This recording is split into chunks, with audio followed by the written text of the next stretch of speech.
start. Yet the railway has played an important part in the greatness of our country. Full stop.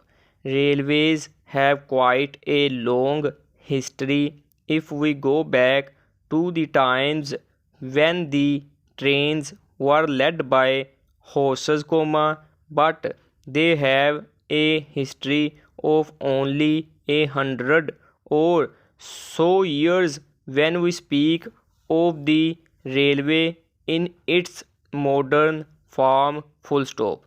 The present heavy railway, with great engines and iron or steel railway lines, was developed in this country, and from here it was soon sent to most parts of the world. Full stop. The English built railways were found not only in this country but in their countries overseas, and in a remarkably short time engines were carrying trains full of people and goods at rates as high as those used today. Full stop.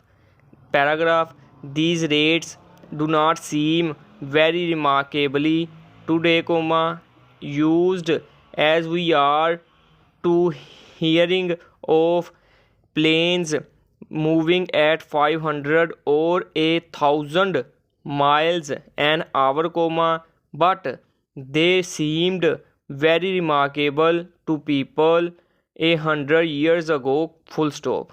There were no motor cars, and the horse was used as the quickest, safest and best means of getting about on roads that were for the most part very bad indeed. Full stop.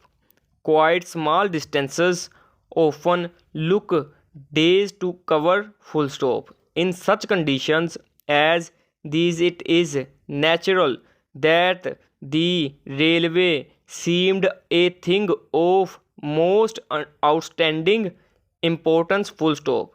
It is certain that without it this country could not have gone forward in the wonderful way it has. Full stop.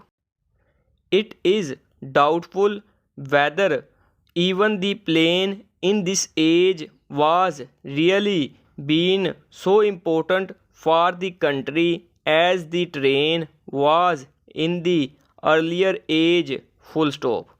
In the building of railways this country led the world, but in recent years certain other countries have shown more drive in keeping their railways clean and up to date. Full stop.